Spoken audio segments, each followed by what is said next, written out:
بسم الله الرحمن الرحيم، حياكم الله جميعا. بسم الله على بركة الله. طبعا أنا أصور لكم اليوم من المزرعة. زي ما تشوفون الحين عندنا هنا نبات الشعير اللي نعمل منه اللي هي الخبز الشعير، ونقدر نعمل منه برضو اللي هي السويقة، وبعملها إن شاء الله معكم.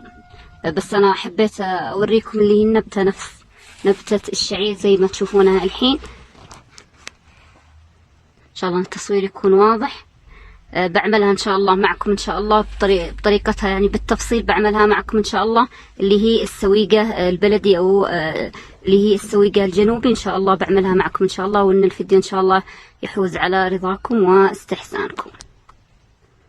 فايد الشعير يا حبايبي مرة مفيد وجدا رائع بالنسبة اللي ياكل اللي هو يحب الشعير أو طحين الشعير. طبعا نقدر نعمل منها اللي هو الخبز الشعير، ونقدر نعمل منها اللي هي السويقة. طبعا السويقة تختلف عن الشعير، لأن السويقة أصلا تكون مطبوخة ومحمصة ومطحونة وتؤكل على طول مع موية مغلية، تحطونها على الدقيق هذا وتؤكل. وطبعا يضاف لها اللي هو الملح على حسب الرغبة. في ناس يضيفون لها السمن والعسل. وبرضو الخبز الشعير هي عبارة عن اللي هو الشعير يكون معرض لأشعة الشمس ومدقوق ومصفى ومطحون. طبعا هذا يعجن ويخبز عادي في الخبز اللي هو الميفا أو خبز الطاوة. هذا هو الفرق بين اللي هي السويقة والشعير. طبعا هي غنية عن التعريف، فوائدها للجسم، للعظام، للأطفال، لكبار السن يفضلونها، وجدا حتى أسعارها تكون شوية غالية، لأن شغلها يكون متعب شوية للمزارعين. إن شاء الله أني بعمل معكم الفيديو بإذن الله تعالى، وتشوفون التفصيل اللي هي السويقة. ونبدأ على بركة الله سبحانه وتعالى نعمل معكم اللي هي السويقة. بسم الله الرحمن الرحيم. طبعا يا حبايبي أول خطوة راح نبدأ نجمع اللي هو زي ما تشوفونه اللي هو الشعير هذا. طبعا حنا بناخذ اللي لونه اللي هو الأخضر زي ما تشوفونه الحين. طبعا ببدأ أجمعه، بحطه زي ما تشوفون في قدر عادي، ببدأ أجمعه إن شاء الله. وطبعا عندنا الكمية لازم تكون كبيرة، فأنا بعمل لكم كمية يعني بسيطة علشان بس تستفيدون طريقة اللي هو طبخ السويقة وصنعها. والله في الحقيقة أنها تطبخ بكميات كبيرة. طبعا في قدور برضو كبيرة، وتطبخ على نار اللي هو الحطب أو حتى العادي الغاز. بس أهم شيء تكون النار قوية، وتكون الكميات زي ما قلت لكم تكون الكمية كبيرة، عشان يكون المحصول يعني يحصد بكميات كبيرة، ما يحصد زي ما تشوفون الحين بكميات صغيرة. بس أنا بوريكم اللي هي الطريقة هذه، بأجمع لكم إن شاء الله، وأرجع معكم أطبخها معكم إن شاء الله، وأوريكم الطريقة كيف صنع.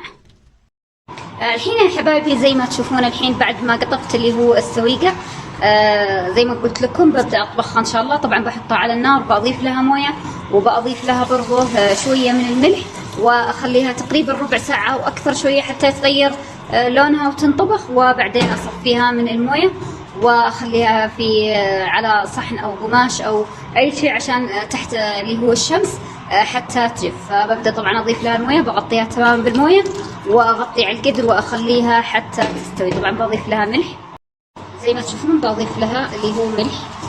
طبعا أنا بحط ملح الحين، وبعد إن شاء الله ما تجف برضو أثناء يعني ما نطحنها بنزود عليها شوية من الملح عشان بس تعطينا طعم مع اللي هو الدقيق. فبحطها الحين، بغطي عليها وأخليها حتى تستوي وارجع لكم. الحين يا حبايبي زي ما تشوفون الحين خلاص استوت اللي هي السويقة. طبعا بقفل عليها النار وبأشيلها. بسم الله. بأشيلها طبعا في صحن،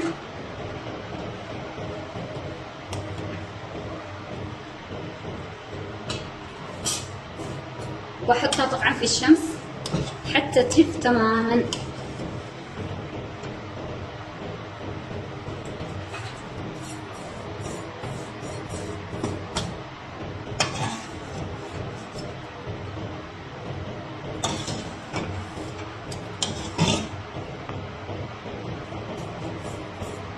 زي ما تشوفون الحين.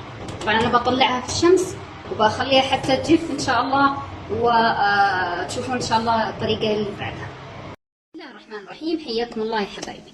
الحين زي ما تشوفون الحين عندي هنا السويقة اللي عملتها لكم في المقطع اللي قبل، اللي طبختها وجففتها زي ما تشوفون في الشمس. طبعا الحين انا ببدأ اللي هي افصل. زي ما تشوفون الحين هي صارت جافة، وانا خليتها تقريبا يومين، وما تخلونها اكثر من كذا يعني في الشمس. اذا بدأت تجف زي ما تشوفون الحين صارت تتكسر زي كذا، خلاص ابدأوا اعملوا الطريقة اللي انا بعملها لكم الحين. طبعا زي ما قلت لكم الكمية هذه اللي عندي قليلة، هو في العادة ما يعملون الكميات هذه، وما يعملونها بكميات مرة كبيرة، بس انا سويت لكم الطريقة هذه عشان تشوفون الطريقة بالتفصيل. طبعا عندي هنا كيس، طبعا هذا كيس حق طحين، انا غسلته ويعني جففته. ببدا احط اللي هو الحب زي ما تشوفون في الكيس هذا، عشان ابدا اصفي الحب من نفس السنبله هذه، فبستخدم الطريقه هذه.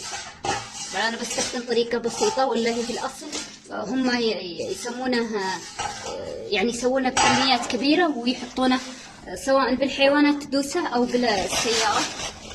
فزي ما تشوفون الحين ببدا اقفله بايدي كذا، وابدا اضغط عليه باي شيء عشان بس ينتزع اللي هو الحبوب من زي ما قلت لكم من السنبله. فاستخدم الطريقه هذه وهو بسرعه بيتفتت.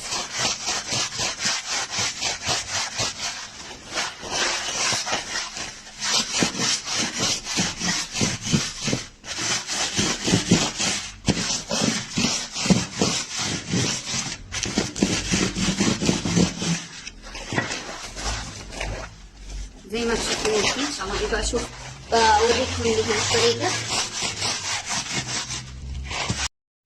الحين يا حبايبي بعد ما دقيت اللي هو الحب زي ما تشوفون الحين، ببدا بحطه في صحفه وبشغل عليه اللي هي المروحه. طبعا المروحه عشان بس يفصل اللي هي الحب عن القشره اللي فيه.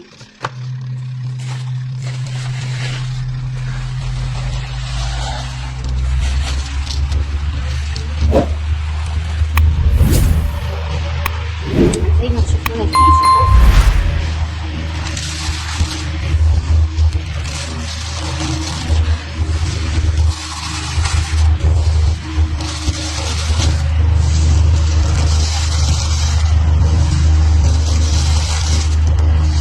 شوف الحب كيف بدأ يصفي معانا.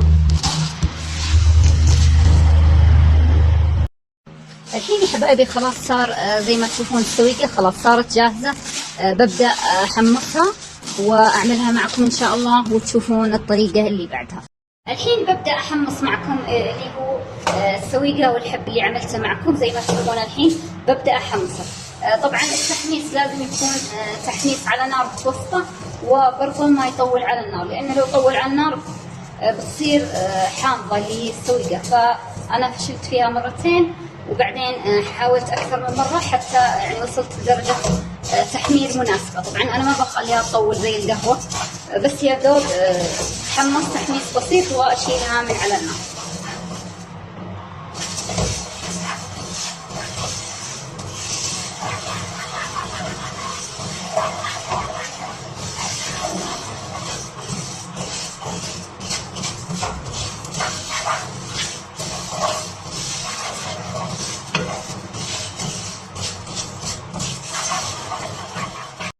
الحين يا حبايبي خلاص تحمصت معي اللي هو السويقة. بحطها في الصحن عشان بس تبرد، بحطها عند الطاجة وانتظر تبرد ان شاء الله، وارجع ان شاء الله عشان اطحنها معكم. الحين بدأت احط اللي هي السويقة في المطحنة الحديدية هذه، واضفت لها برضو زي ما تشوفون شوية من الملح. بطحنها الحين ان شاء الله وارجع لكم.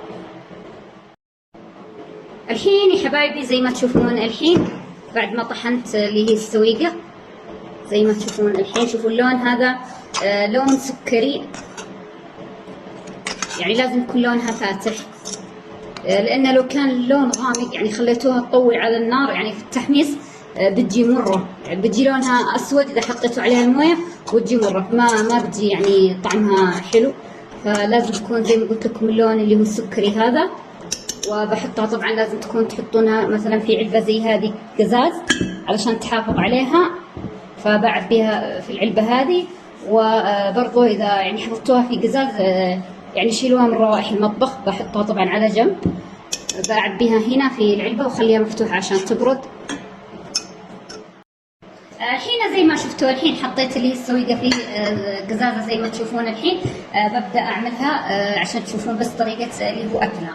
طبعا ناخذ من الدقيق أو من السويقة زي ما تشوفون الحين، وببدأ أحط عليها اللي هي موية حارة. طبعا زي ما قلت لكم هي صارت جاهزة للأكل. طبعا تحركونها على الموية، وهي يعني من أفضل أنواع الفطور اللي ممكن تستخدمونها بالصباح، اللي هو فطور صباحي. بإمكانكم برضو أنكم تحطون عليها اللي هو العسل أو التمر، أو حتى اللي هي العسل أو التمر أو السمن. ضيفوا لها اللي تبغون. طبعا أنا أفضلها تكون بشكلها هذا. إن شاء الله أن الطبق اللي عملته اليوم إن شاء الله أنه يحوز على رضاكم واستحسانكم. لا تنسوا من الله يسعدكم من اللايك من الشير وتدعموني برضو في رابط القناة، واستودعكم الله في أمان الله.